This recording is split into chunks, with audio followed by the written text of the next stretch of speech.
Amém? Abra sua Bíblia comigo em Colossenses capítulo 1, a partir do verso 15. Colossenses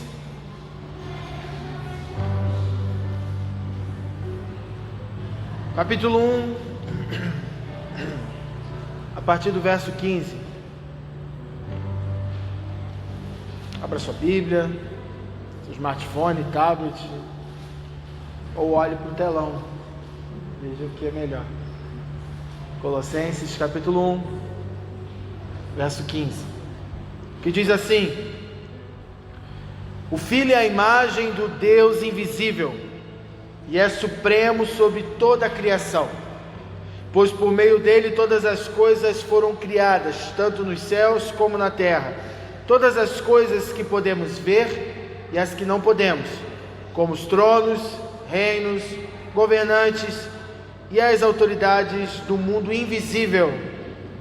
Tudo foi criado por meio dele e para ele. Ele existia antes de todas as coisas e mantém tudo em harmonia. Ele é a cabeça do corpo, que é a igreja. Ele é o princípio supremo sobre os que ressuscitam dos mortos.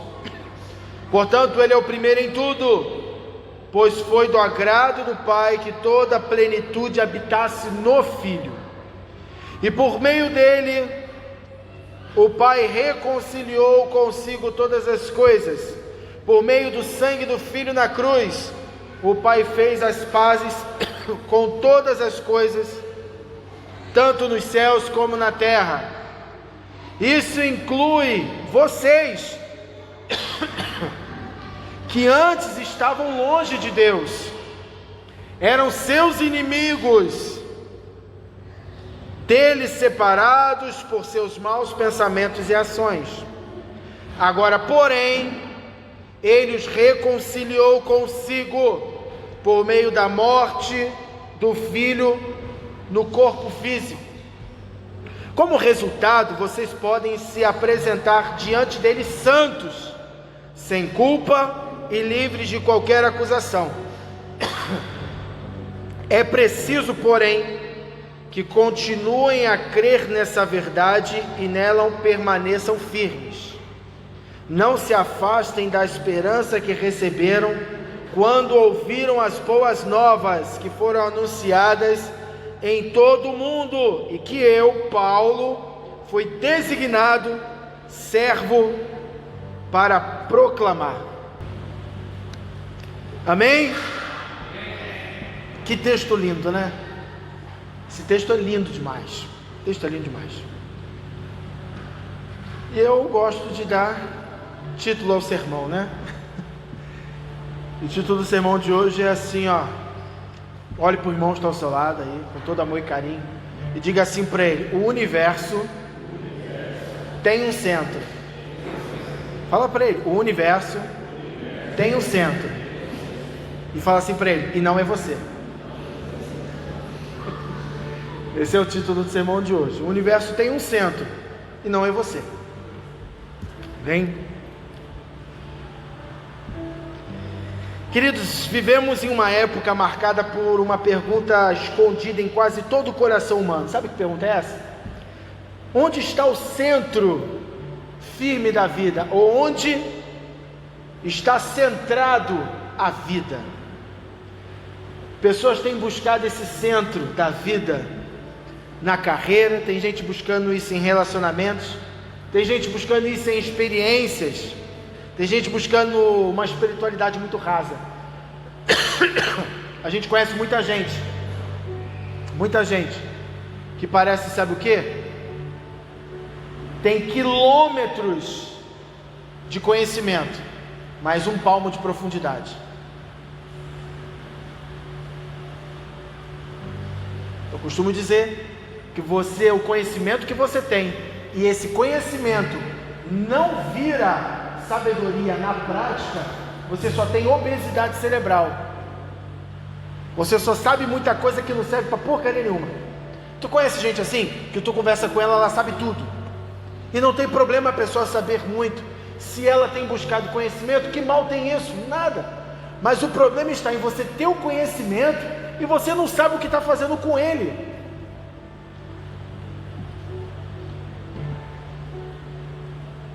E a gente vê um mundo muito assim.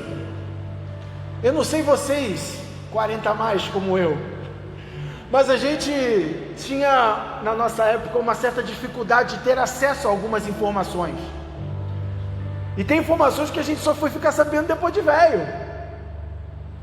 Quando a gente queria uma informação, a gente tinha que ir para uma enciclopédia bem cara, que por sua vez eu não tive a oportunidade de ter em casa, que era qual? A Barça. Quem já teve algum vendedor de Barça batendo na tua porta? Lá em casa já teve, quando a gente morava lá na Avenida Antenor Navarro. Aquilo lá varia mais do que não sei quantos salários mínimos para você ter um troço daquele em casa. Tu tinha Barça, Fabio? Ah, tá, ela fez uma cara, eu não. Alguém já teve Barça aqui em casa? Vocês sabem do que eu estou falando? Não sabe o que é Barça? Barça nada mais é do que o Google de quando a gente era pequeno. Tudo que você queria tinha dentro da Barça. Quero saber sobre geografia, tu puxava lá o fascículo, né? Ali, o livro de geografia. Quero saber sobre ciências, quero saber sobre biologia. Era uma enciclopédia, saúde, qualquer coisa que você quisesse saber. Quando você era novo, tinha na Barça, que era uma enciclopédia de quem tinha aquilo era sinônimo de riqueza. Não é ou não é? Quem tinha Barça, meu irmão, sinônimo de riqueza.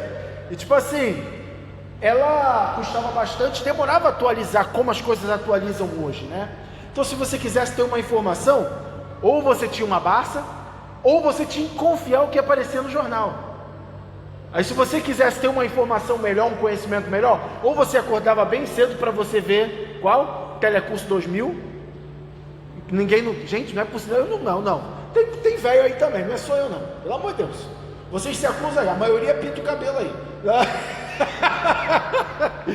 Olha só, quem nunca viu o Telecurso 2000 aí, pelo amor de Deus, nem por curiosidade, talvez você não estudou, mas 15, acordou 5 horas da manhã, estava lá aula de português, aula de matemática, era ou não era? Então, se você quiser saber alguma coisa assim, você tinha que ir para lá. Se você quisesse saber alguma coisa sobre atualidades ou sobre o mundo, você tinha que estar na sexta-feira vendo o Globo Repórter. Ou no mal das piores você via Castelo Rá-Tim-Bum, que pelo menos tinha alguma informação também.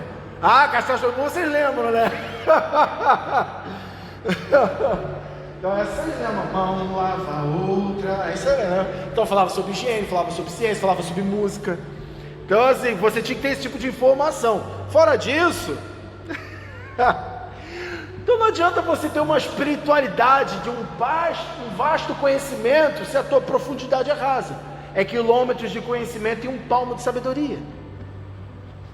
Tem muita gente buscando essa firmeza da vida, essa centralidade da vida em emoções. Tem gente buscando isso em identidade própria. Tem gente buscando isso em conquistas, em autoexpressão. Só que isso tudo é frágil, queridos. Tudo passa, é feno, palha e madeira e vai ser queimado. Quando a carreira muda, o que acontece? Quando o relacionamento falha, e quando as emoções oscilam, ou quando a identidade se quebra, ou a vida desmorona, então surge a questão: existe algo ou alguém capaz de segurar o peso do nosso ser?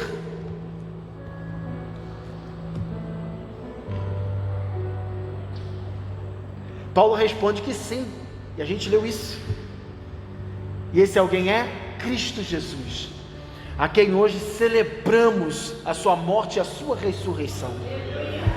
Não um Cristo pequeno, querido, não um Cristo decorativo, mas o Cristo supremo.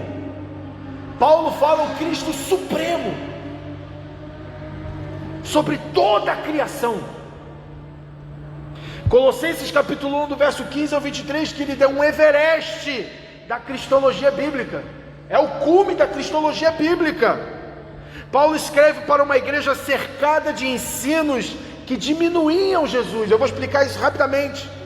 E ele responde elevando Jesus ao lugar que jamais deveria ter sido tirado, o centro absoluto de tudo.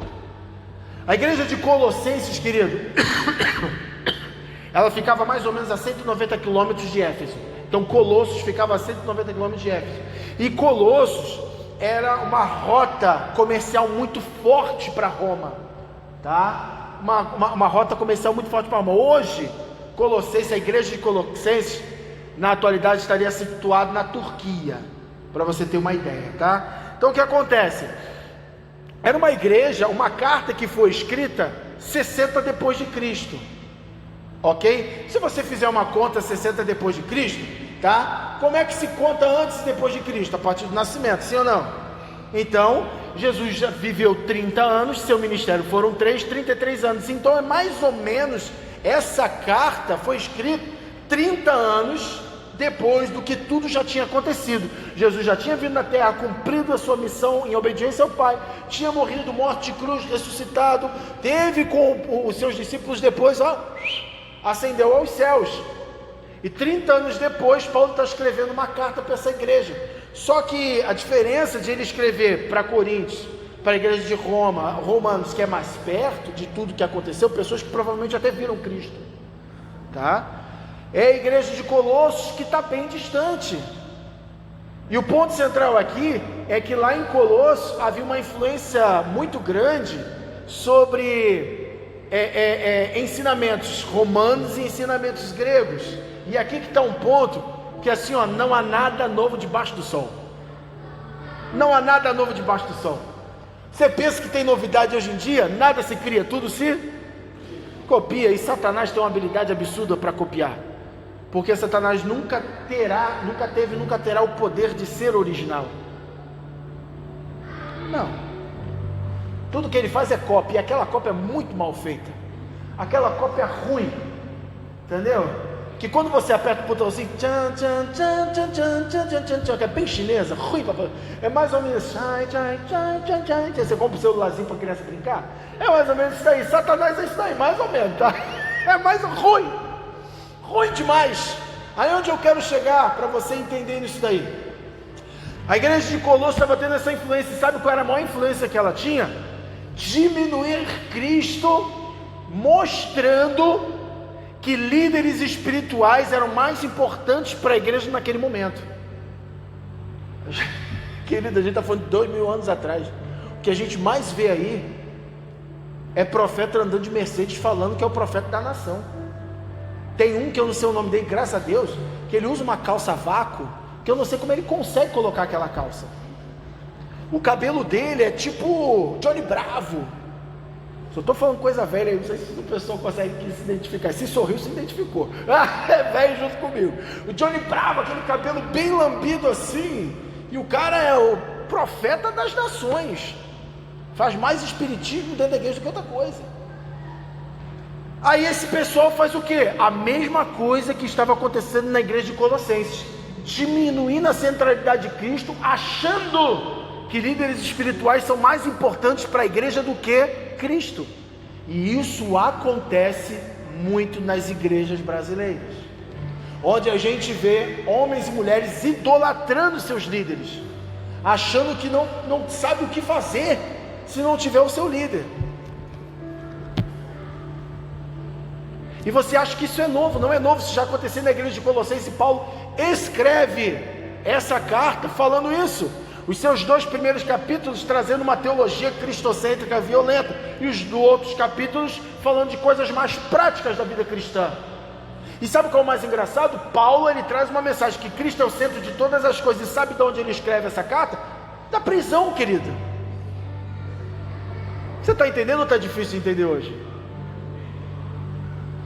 Ele escreve isso da prisão. E a gente vê isso, muita gente hoje diminuindo Cristo, ofendendo a santidade de Deus, diminuindo Cristo. É isso que eu quero mostrar para você nessa noite. Hoje eu quero mostrar para vocês que Cristo é o centro da criação, Cristo é o centro da redenção e Cristo é o centro da nossa perseverança. E querido, isso muda tudo. Isso muda tudo. Cristo sendo o centro da criação. Paulo ele começa falando isso no verso 15. Cristo é a imagem do Deus vivo. Isso é muito bacana, tá? Porque talvez você possa conhecer uma canção atual que cante sobre isso, que o nome da própria canção é Colossenses 1, cantado pelo Projeto Sola. Ele é a imagem do Deus invisível. Essa canção é linda, bíblica, cristocêntrica. Sabe o que é o mais bacana nisso tudo aí? Paulo escreve uma carta, possivelmente, segundo os teólogos, tá, historiadores, baseado realmente numa canção também. Isso mostra que igreja bíblica precisa cantar a palavra, e não aquilo que vem afagar o seu ego.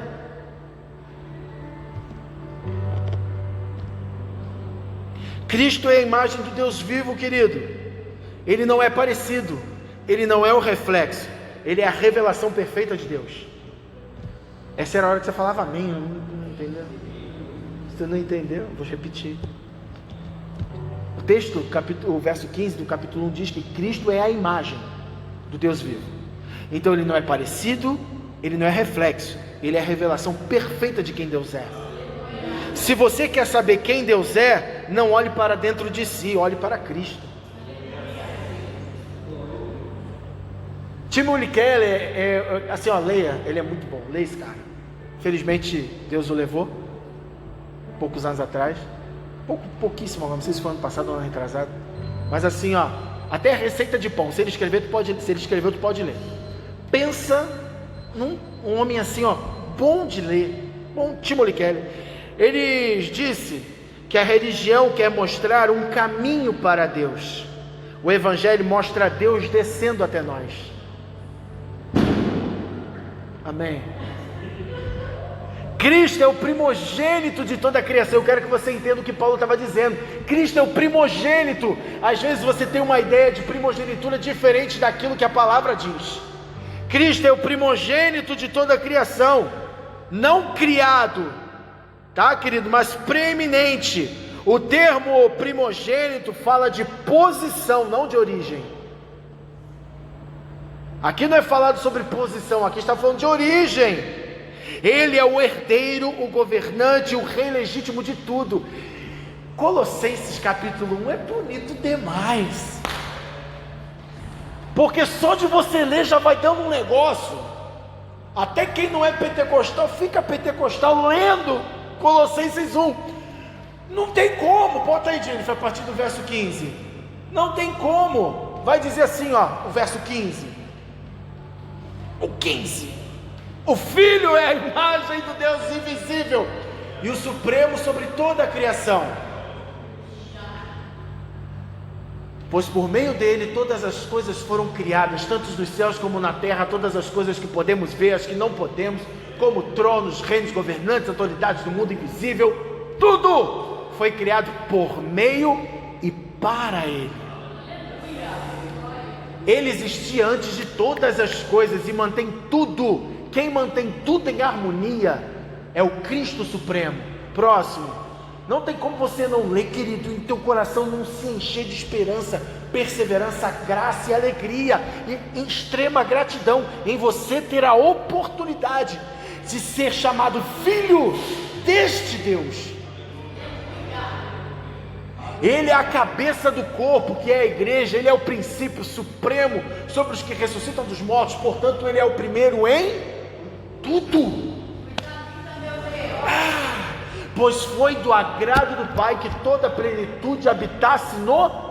Se você entendesse o que significa pleno e plenitude, é perfeito em tudo, é não tendo ausência e falta de nada. E por meio dele o Pai reconciliou consigo todas as coisas. Por meio do sangue do Filho na cruz, o Pai fez as pazes com todas as coisas, tanto nos céus como na terra. Vamos parar aqui.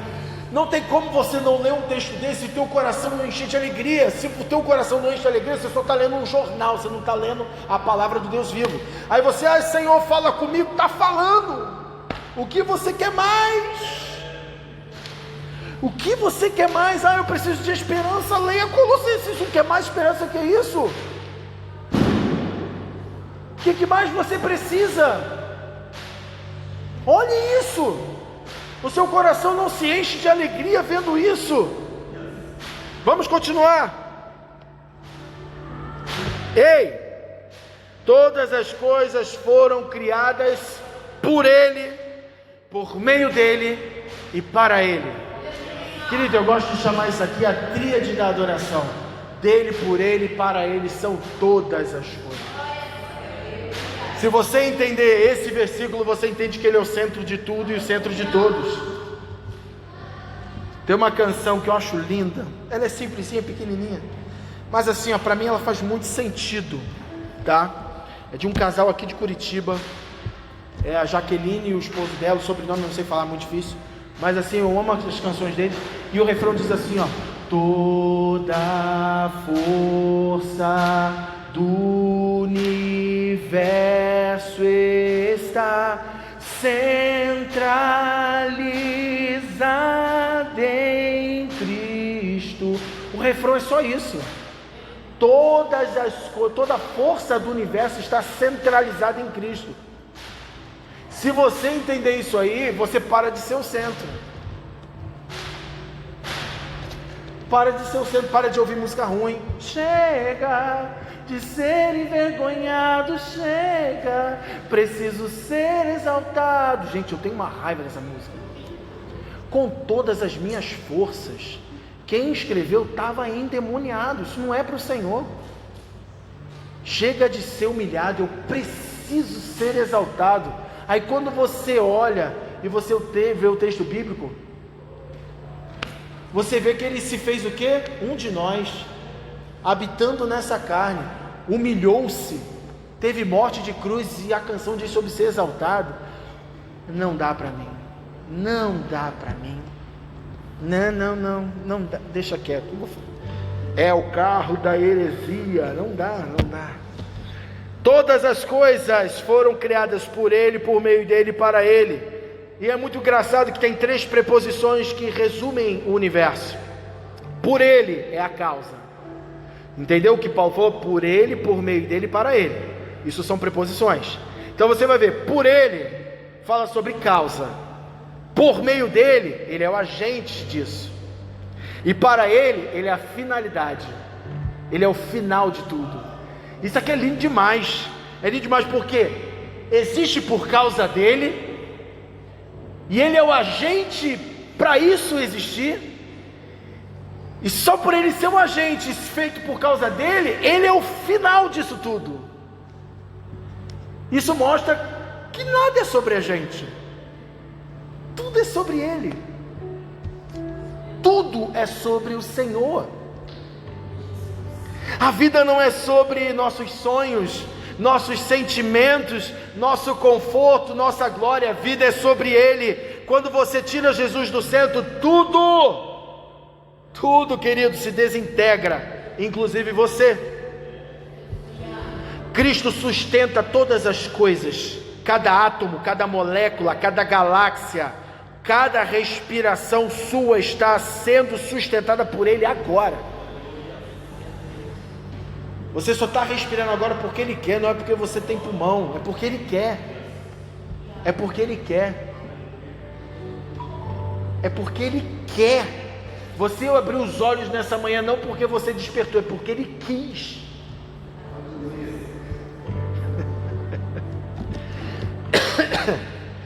Todo astronauta,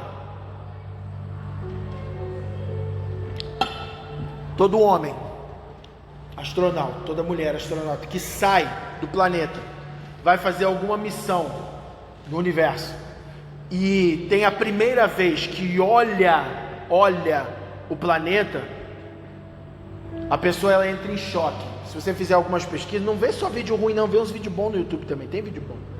E eles explicam sobre isso, como os astronautas voltam em crise existencial, por ver de fora aquele planeta tão pequeno comparado ao universo, e tanta gente cheia de si dentro daquele planeta.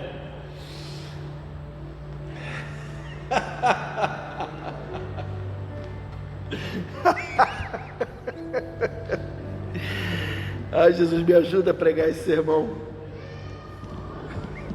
Você não está vivo porque seu coração bate porque Cristo manda.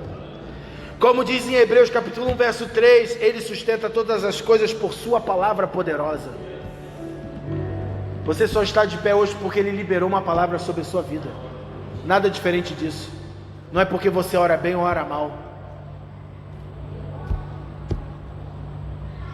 Esses dias eu estava aconselhando uma pessoa que falou que recebeu orientação de outra pessoa, não é daqui, que ela precisava orar fervorosamente, até aí tudo bem, mas tinha que colocar Deus contra a parede. Deus, eu estou orando, por que o Senhor não faz o que eu estou pedindo?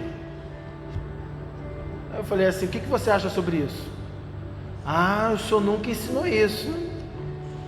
Me diz assim, o que você acha que você pode fazer que pode mudar o Senhor?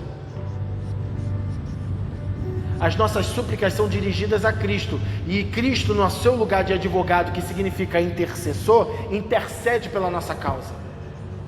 Mas você gritar, sapatear, espernear, falar, Deus, eu vou fazer greve de fome, eu vou fazer isso, eu nunca mais vou na igreja, o Senhor não vai mover 1/1000 do trono. Não vai. Porque você não é o centro das coisas. Você tem que entender que Ele não morreu na cruz simplesmente para te salvar. E muita gente acha que Ele morreu na cruz só para te salvar. Ele veio a esse mundo para te salvar. Não, isso é impetulância demais. É muita arrogância, é muita prepotência. E continua ouvindo o que eu estou pregando.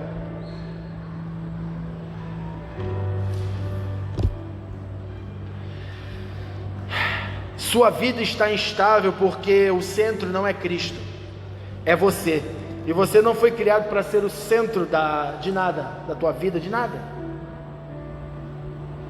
E eu quero te mostrar também que Cristo é o centro da redenção. Paulo muda da criação para a nova criação, que é quem? A igreja. Cristo é o cabeça da igreja, a gente leu isso no verso 18.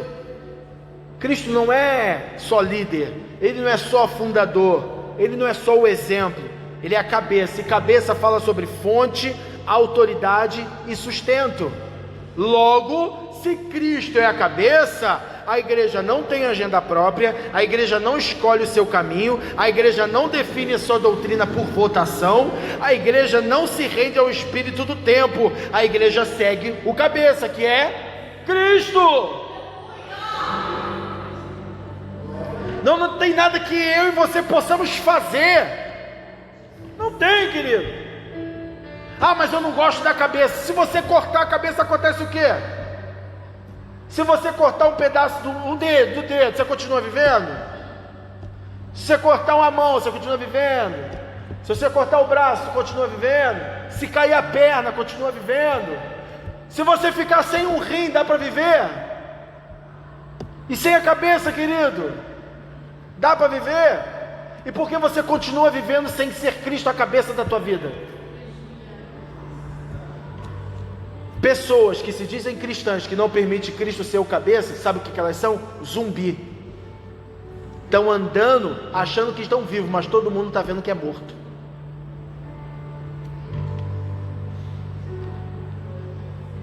Se Cristo não for o cabeça da sua vida e não está havendo transformação diária na sua vida, você é só um The Walking Dead da vida. Acha que está vivo, mas está andando todo torto, e a única coisa que se alimenta é de porcaria.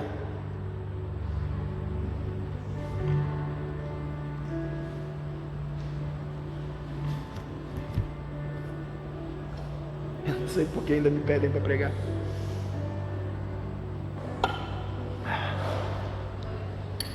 Louvado seja Deus.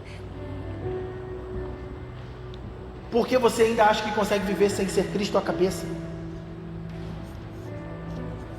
Por quê?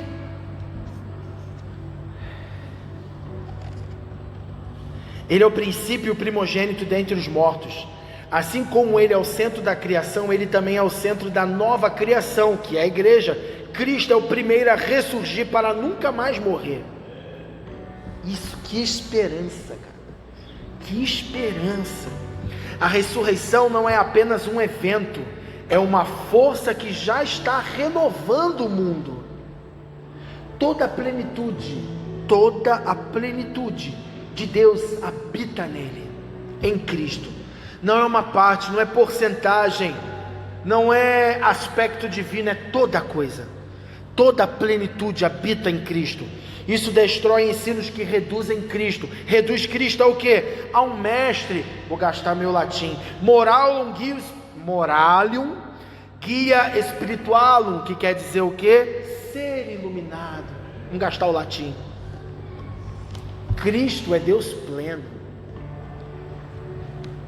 Cristo reconciliou tudo consigo mesmo. Pega isso aqui, vai fazer sentido na tua vida, em nome de Jesus. Cristo reconciliou tudo consigo mesmo. Por meio de quê? Cruz. Agora entenda, Deus reconcilia pecadores, Deus reconcilia a criação, Deus reconcilia estruturas cósmicas. A cruz não é apenas um ato pessoal de perdão, é um evento cósmico que irá restaurar todo o universo. Então, Cristo veio morrer na cruz, não simplesmente para salvar você. Salvar você foi uma das muitas coisas que Ele veio fazer na terra. Então não se ache o último biscoito do pacote ou a última Coca-Cola do deserto. Não. A causa do Senhor, abre aí pra gente aí, Romanos capítulo 5, verso 1. Talvez você não chegou nessa parte da Bíblia ainda, mas a gente lê hoje, tá? Dá oportunidade ainda de sair correndo. Se ouvir depois disso aqui não tem jeito não. Romanos capítulo 5, verso 1 diz assim: portanto, uma vez que pela fé fomos declarados justos, a gente só é declarado justo por meio de quê? Do quê? Da fé. Fé em quem? Em Cristo Jesus. Então, portanto, uma vez que pela fé em Cristo somos declarados justos, temos paz com Deus por causa daquilo que Jesus Cristo, nosso Senhor, fez por nós. Isso aqui é lindo demais. Em outras versões vai botar Cristo em cima na parte A do versículo, não na parte B.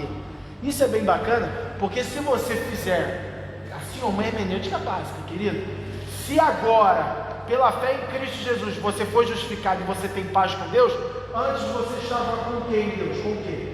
Você estava em guerra. Então, se agora, pela fé em Cristo Jesus, você se tornou justo, antes você era injusto. Você era injusto, estava em guerra. E quem está em guerra é amigo, quem está em guerra é inimigo.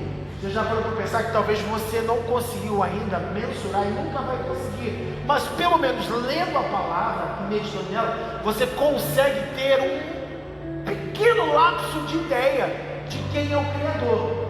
E se você tiver esse pequeno lapso de ideia de quem é o Criador meditando nas Escrituras, você se apavora em ver que você é inimigo dele. Você não entendeu, querido? O dia que você entender Romanos 5:1, você volta para conversar comigo, eu tenho certeza que você vai voltar apavorado e saber que antes você estava em guerra com Deus, você era inimigo de Deus, e Cristo, por meio da cruz, do seu sacrifício, te tornou justo, e a partir daí você começou a ter paz com Deus. Isso quer dizer o quê? Se a cruz não tem transformado a tua vida diariamente, você é inimigo de Deus, você está em guerra com Deus. Por isso que nada dá certo na tua vida, tudo dá ruim. Aí você bota a tua culpa no diabo. Tadinho do diabo, tem coisa que nem é ele, tem coisa que é você mesmo, que não faz porcaria nenhuma. 30 anos na igreja, não avança em nada. Não avança em nada.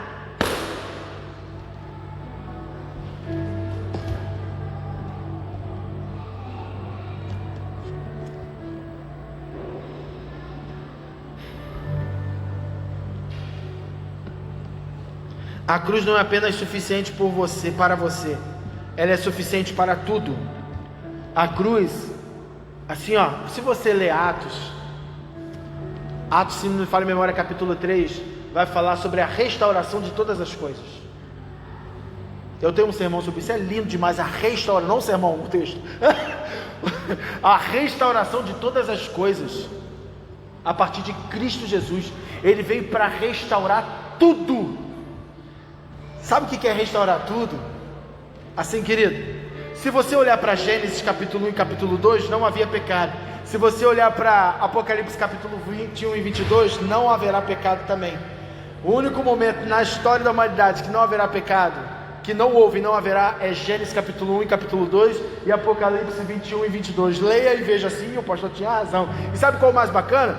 Deus, ele dá ordem para a terra: terra, produza. Leia de novo Gênesis 1 e 2, porque se você quer entender para frente, você precisa voltar para trás. Se você quer entender o futuro, você precisa voltar para a origem. Se você quer entender como caminhar em Apocalipse 21 e 22, você precisa olhar Gênesis 1 e 2. Dei a dica, anota, senão ouve depois de novo. Eu quero que você entenda isso daí. Deus, ele manda a terra produzir, produz a terra. Ele manda o mar produzir.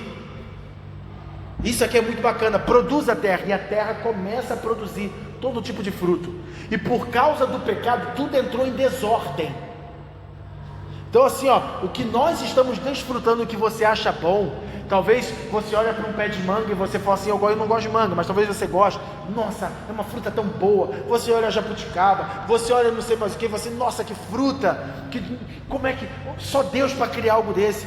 Sabe o bacana? A terra parou de produzir por causa do pecado.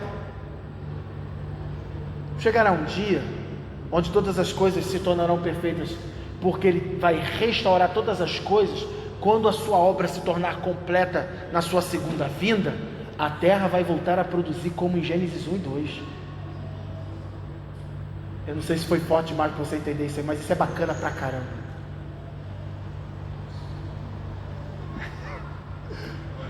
Deixa eu continuar o sermão.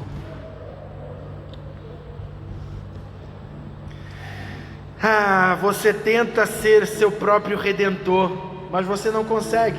Só Cristo reconcilia, só Ele resolve o problema que existe entre você e Deus, só Ele cura o caos do coração humano.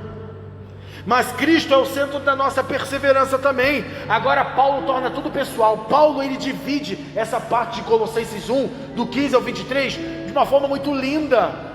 Porque na primeira parte, Paulo ele vai virar e vai falar sobre a criação. Na segunda parte, Paulo fala sobre a redenção, mostrando que Cristo é o centro da criação, Cristo é o centro da redenção. E agora, de uma forma pessoal, ele mostra que Cristo é o centro da perseverança. Olha aqui, ele diz: quem éramos? Ele fala no verso 21, alienados, inimigos e rebeldes. Volta o verso 21, isso inclui vocês, que antes estavam longe de Deus. Eram o que? Seus. Não precisa nem de teologia, gente, é só interpretação de texto. Ali fala sobre o que? Que nós éramos inimigos de quem? Tem ideia do que é ser inimigo de Deus? A gente não tem. Se tivesse, a gente parava de ter pecados de estimação. Estavam longe de Deus, eram seus inimigos, dele separados por seus maus pensamentos e ações. Esse diagnóstico radical do Evangelho. Diga assim, o vizinho que está ao seu lado: você é mais pecador do que ousa acreditar. Você é mais pecador do que você pensa. Paulo afirma que nossa condição era alienação. Sabe o que é alienação? Sem comunhão. Paulo fala que havia inimizade. O que é inimizade? Posição de guerra. Paulo falou sobre obras más, que ele fala sobre pensamentos e ações. O que é isso aí? Rebelião ativa. Ser um rebelde ativo. Mas quem nos tornamos? Reconciliados pelo corpo físico de Cristo, que é o verso 22, diz assim, verso 22, agora, porém, isso aqui é lindo demais. Paulo falou assim: fica tranquilo, o bicho estava pegando para vocês, mas agora, porém, ele que é em Cristo nos reconciliou consigo, por meio da morte do Filho no corpo físico.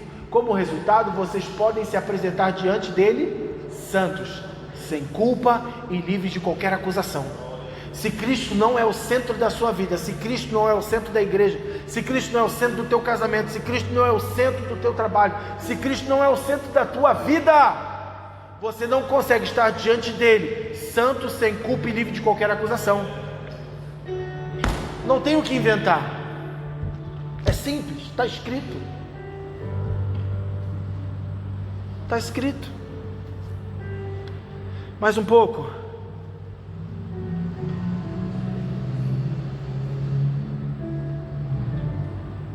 Cristo não nos salva com boas intenções, mas com sangue derramado.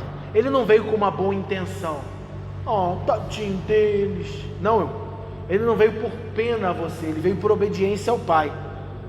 Mas o amor dele por você, entenda, a obediência que ele tinha ao Pai fez ele extravagar o amor que ele tem por você. Entendeu ou não? Ficou claro? Ficou claro? Amém. Cristo não nos salva com boas intenções, mas com sangue derramado, uma reconciliação cara, uma paz comprada. E para quê, querido? Para nos apresentar santos, inculpáveis e sem mácula. O objetivo não é apenas tirar a culpa, mas restaurar a nossa identidade.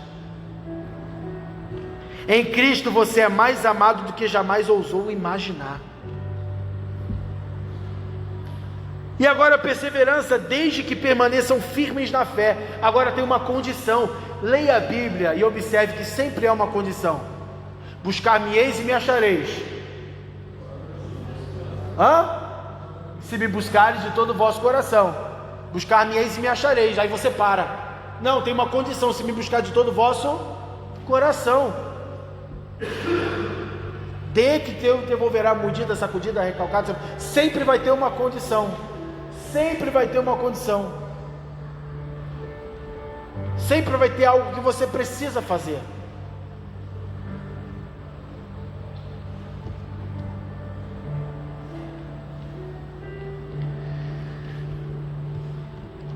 Olha o verso 23. É preciso, porém, que continuem a crer nessa verdade e nela permaneçam firmes.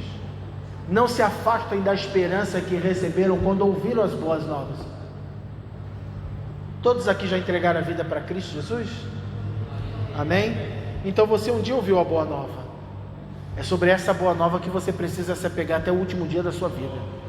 Todos os dias você tem que lembrar de onde Ele te tirou, aonde você está, e o teu coração tem que saltar de expectativa em pensar ou tentar imaginar aonde você vai chegar se você permanecer nele. Glória.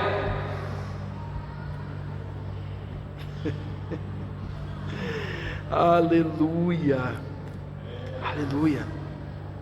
Aleluia. Aleluia. Glória seja dada ao Senhor. A fé é o que nos une à esperança do Evangelho. Não é por força, não é por mérito, é por permanecer no centro, Cristo. Se Cristo não é o centro da sua fé, você vai se desviar. E tem muita gente desviada no culto de domingo à noite. Tem muita gente desviada no culto de domingo à noite. E vem todo domingo. Todo domingo. Vão em todos os domingos nas igrejas. Cada igreja tem muita gente que sim, está com o coração longe do Senhor. Vem para a igreja por um desencargo de consciência.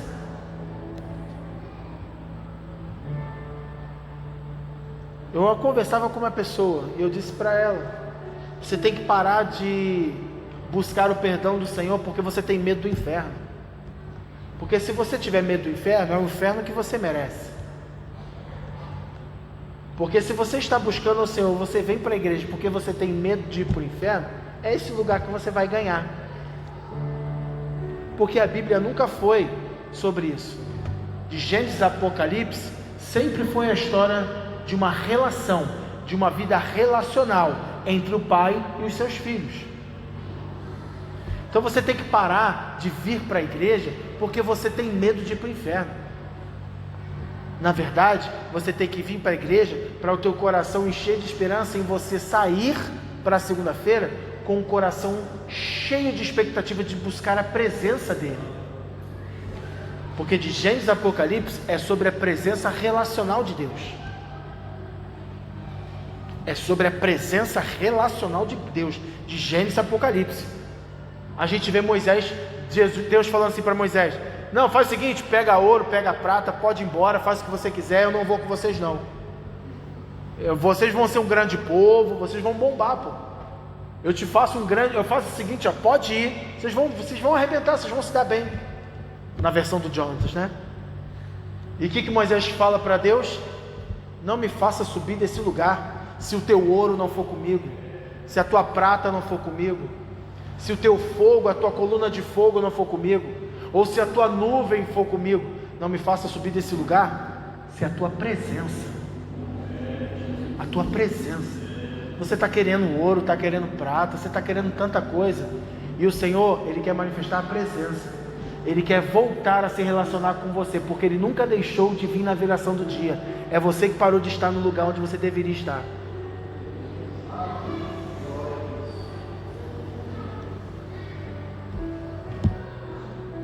É você que parou de estar lá. Ele continua vindo na viração do dia, querendo revelar a sua presença para mim e para você.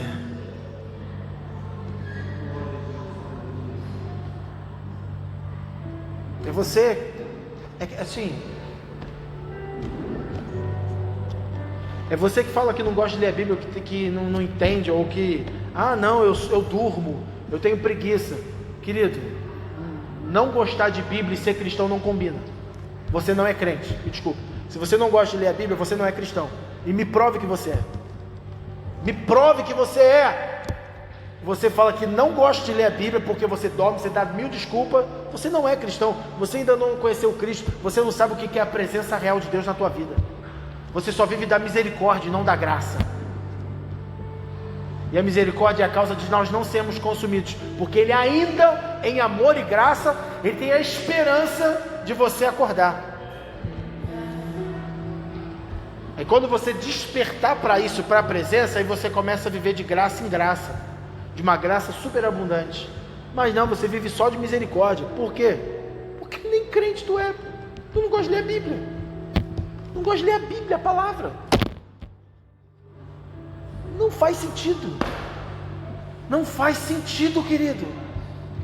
Posso dizer uma coisa para vocês? O dia que eu não pregar uma palavra, não é falada dura não, querido, mas um dia que você ouvir eu pregando uma palavra que não seja uma palavra cristocêntrica, o meu amor pelo corpo acabou.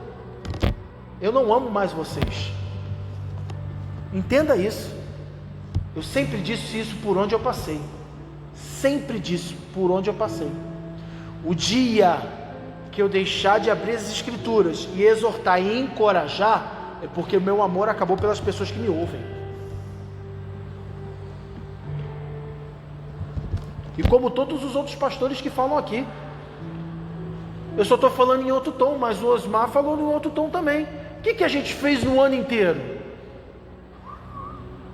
Se não pegou em você, pegou em mim ali na bateria. Eu falei num tom, ele falou em outro, mas é a mesma coisa, está sendo dito a mesma coisa o tempo inteiro. 12 ceias, 12! E você só toma ela por desencargo de consciência e acha que ajoelhar depois da ceia vai mudar alguma coisa na tua vida. O que vai mudar é permitir que a palavra entre no seu coração, transforme a sua vida. Você não é mais o mesmo, as pessoas não te reconhecem mais. Não é ajoelhar, hipócrita. Não é vir pegar o cálice e tomar, é transformar a sua vida. Que seja o meu último sermão para que vocês me entendam. É uma transformação real, é uma transformação. É deixar de ser essa porcaria e ser um homem, uma mulher cheia de Deus. Achar que ter algum cargo na igreja muda alguma coisa, muda nada. Tira, ou pode tirar à vontade. Quer tirar o PR da frente do meu nome? Tira, querido. Eu continuo sendo um homem apaixonado por Jesus, porque não foi o PR que me trouxe essa paixão, foi a presença. Foi isso que trouxe paixão. Não foi quando me ordenaram há 15 anos atrás, não. Foi quando eu falei, não faça subir a tua presença nesse lugar se o Senhor não for comigo. E você acha que você vai a algum lugar sendo mesmo?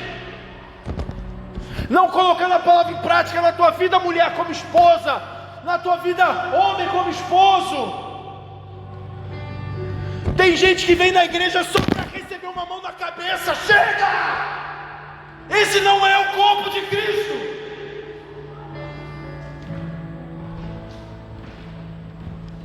Chega! Desperta tu que dormes, levanta dentre os mortos e Cristo te iluminará. Quantas ceias eu e você vamos ter que tomar para entender o que Ele fez e transformar essa vida? Permitir que o Espírito transforme ela, porque é o Espírito que te convence. Mas você não quer ouvir o Espírito, porque você não quer ser transformado, porque você gosta de ser do jeito que você é. Aí tem gente que vem na igreja só quando o calo aperta. Eu não converso, eu não dou trela, não gasto as minhas energias com quem não quer. Jaguara, sem vergonha, chinelão, só quer vir na igreja quando o troço aperta. Porque o culto de ceia sempre é mais cheio? Religião. Porque você não entendeu ainda o que é o ajuntamento dos santos todos os domingos aqui, todos em uma só voz, para um só Deus. Quando você entender isso, não tem chuva que te impeça. Mas eu preciso tomar a ceia, né? Porque ai que o Senhor me leva naquela semana, eu não tomei a ceia.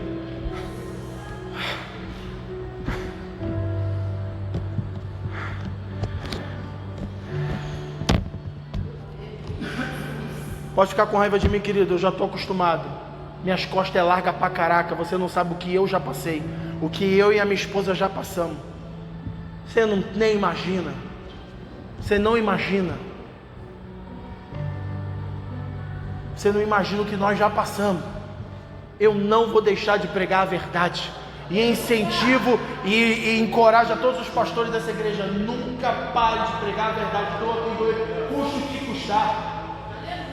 Se me pedir para ir embora, agora eu vou. Eu não estou aqui porque eu pregando porque eu sou filho de pastor, porque eu sou um homem de Deus.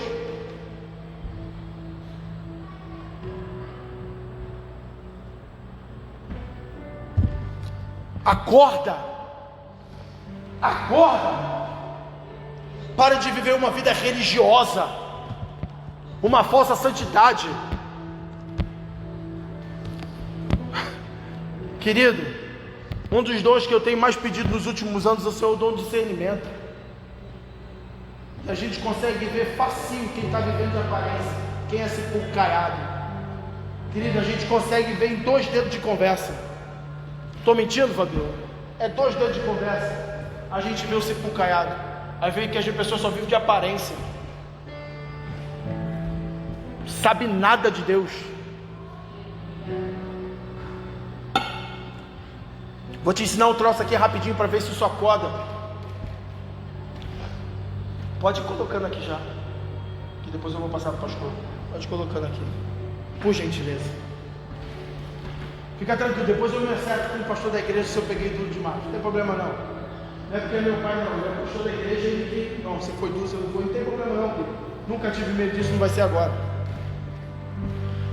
Minha esposa está aí. Na maioria dos lugares que eu prego só me levam para pregar uma vez. Eu nunca volto mais. É aqui que está rendendo. Mas na maioria das vezes eu só vou num lugar pregar uma vez só. Já teve lugar que eu fui pregar, querido, que eu falava assim, ó: pastor, quanto é que você cobra? Queridão, não cobro nada não, mas pelo menos me ajuda na gasosa, né? Me ajuda na gasolina. Não precisava nem pedir, né? O mínimo, né? Mas me ajuda na gasolina. De eu pregar uma palavra, não tão assim, mas mais ou menos assim. E a pessoa se esconder no banheiro para não sair, de tanta raiva de mim, não querer me dar oferta. Não conseguia nem ter a hombridade e a palavra de me dar. E eu pegar o carro: Senhor, eu vim na reserva, é longe pra caramba onde eu estou, e eu não tenho dinheiro. Então, por favor, segura o carro até chegar em casa.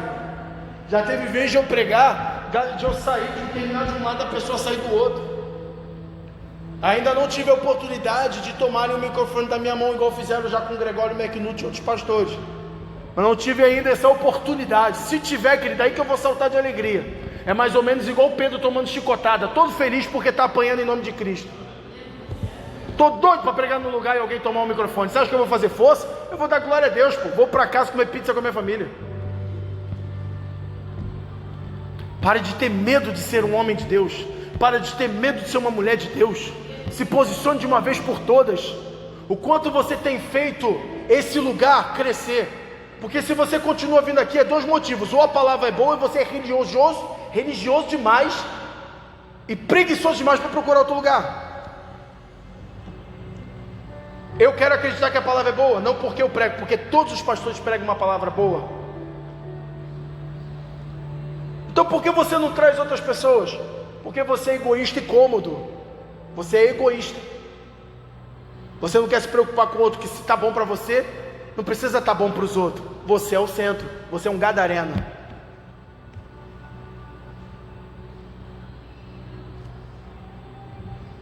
Me dá uma folga assim, não me chama para pregar, não, dá uma folguinha. Dá uma folguinha. Porque eu não peço, eu tenho 41 anos de vida. Pergunta ao pastor Henrique quantas vezes eu pedi ele para pregar. Quantas vezes eu te pedi para pregar, pai? Nunca pedi, querido. Nunca pedi, eu fujo disso aqui. Eu gosto de sentar aqui, ó, vamos trocar uma ideia, vamos abrir a palavra. O que a palavra diz? Não é sobre eu, não. Porque, ó, primeiro eu fico com a Bíblia, depois talvez a sua e a minha opinião.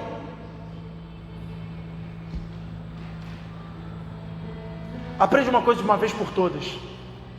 Tem muita gente que só está buscando uma mão na... Tem gente, não só aqui na igreja, de outras igrejas, que já tem até o formato na mão do pastor aqui na cabeça, de tanto que só vai na frente para receber oração. É verdade, tem um monte de gente. E a maioria das vezes a pessoa quer uma palavra profética. Ela quer receber uma palavra profética. Ela nem sabe o que é profético, mas quer receber uma palavra profética, tá? Na verdade, ela quer um guru vidente que fale sobre o futuro. Desviado, miserável, cretino, desgraçado. Uma pessoa que só quer isso. Ela não crê na verdade do Evangelho. É a maior revelação profética que nós tivemos é Jesus Cristo, na esperança que Ele voltará um dia para resgatar a sua noiva, ataviada, vestido num linho finíssimo. Aí eu quero que você entenda, rápido assim, ó, pega uma vez por todas. Tem muita gente que fica, Senhor, fala comigo, usa uma pessoa para falar comigo, usa uma pessoa, e não tem a coragem de abrir a Bíblia e ouvir o próprio Deus falar. Pastor Henrique, hoje a gente vai criar, porque já existe a caixinha de promessa, a gente vai criar a caixinha de maldição. Para os crentes cretinos miserável, quando vê, fala assim, fala comigo Deus, não, pega nessa caixinha aqui. Aí quando a pessoa puxar, vai estar escrito, apartai-vos de mim, maldito, porque eu não vos conheço, raça de víboras. É isso. Porque olha só, quando você vê, abre aqui rapidinho, tenta aqui, ó, Evangelho de João, não precisa abrir não, Evangelho de João capítulo 4, tem a história de quem? Jesus e a mulher no poço. Até aqui tudo bem? E ali existem os três pontos: palavra profética, palavra de sabedoria e palavra de conhecimento.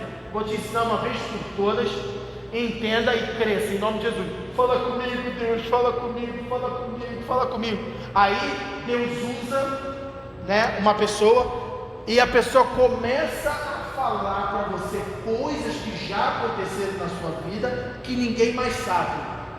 Já aconteceu isso com você? Comigo já. Isso se chama palavra de conhecimento. Aí o que acontece? Você começou a chorar, entrou em pânico, porque é Deus falando comigo, porque só eu sabia disso. Já entendeu isso? Pegou isso aqui ou não? Então entenda uma vez por todas. Não sinta prazer e alegria em receber uma palavra de conhecimento. Que a palavra de conhecimento é para pessoas desviadas, é para pessoas incrédulas. Deus tem que vir falar de algo que aconteceu para você entender que é Ele falando contigo. Ah, você nunca tinha visto desse jeito, né? Então se você está recebendo palavras de conhecimento o tempo inteiro, Deus fala assim, cara, o tempo inteiro eu tenho que ficar mostrando para você que eu sou Deus. Porque isso é incrédulo. Você é o quê? Você é um pagão. Você é igual Gideão. Primeira fase ali do texto. Se tiver molhado aqui, seco aqui, é o Senhor, tá bom, Deus faz.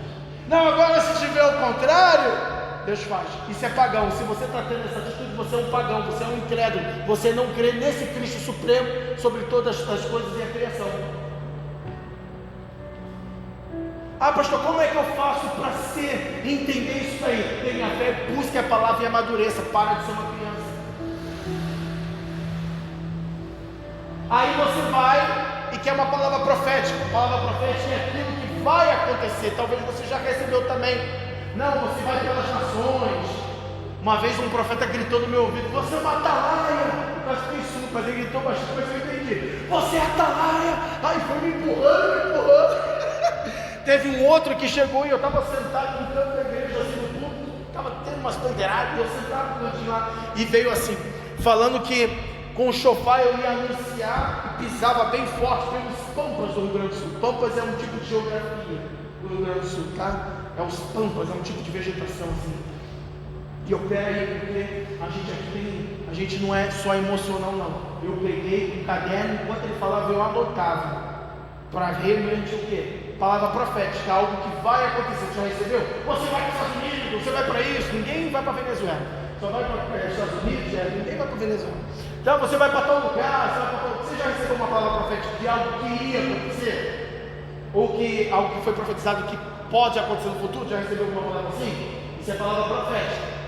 Jesus ele fala as 3 no Evangelho de João capítulo 4. Só que existe a palavra de sabedoria. O que é a palavra de sabedoria? A palavra de sabedoria nada mais é do que você precisa fazer para chegar na palavra profética. Por exemplo, você vai para o Canadá, você vai para os Estados Unidos, vai fazer missão lá, vai fazer missão na Europa. A Europa precisa muito. Não é só questão de ser bonitinho lá não, tá? É muito. Cara, o islamismo está pesado lá. Agora assim, Jesus me leva para a Europa, A primeira coisa que você tem que fazer é o quê? Tirar um visto. Mas nem isso faz. A próxima coisa que você tem que fazer é o quê? Pelo menos aprender o idioma. Pelo menos um que é universal, que é o inglês. Mas você não faz nada, acha que ele vai fazer assim, Só porque ele liberou uma palavra sobre essa vida, tudo tem que vir assim, Não passe mais, como se Deus fosse o gênio da lâmpada, que você dava uma raspadinha e saia tudo. 3 desejos de Deus. Então, palavra profética é o que vai acontecer. Palavra de sabedoria é o que você precisa fazer para aquela palavra profética acontecer. E palavra de conhecimento é algo que aconteceu, que Deus só usou alguém para falar com você, para você deixar de ser incrédulo e acreditar que foi ele. É tanto que Jesus vira para aquela mulher e fala assim: não, nem esse é o teu marido. O que a mulher faz? Se espanta. O que ela diz? Vejo que és. Se ela falou isso é porque ela começou a crer. Se ela começou a crer antes, ela é incrédula. Está vendo que palavra de conhecimento é para incrédulo? E você querendo bom na tua cabeça, alguém fica falando do teu passado o tempo inteiro. Acorda de uma vez por todas, em nome de Jesus. Ensinei uma vez só, querido. Uma vez só. Ei! Se Cristo não é o centro da sua fé, você vai se desviar, é inevitável. A fé se sustenta naquilo que ele contempla, que ela contempla, vou repetir. A fé se sustenta naquilo que ela contempla. No que a tua fé tem olhado, o que a tua fé tem contemplado, aonde estão os teus olhos? Aonde estão os teus olhos, querido?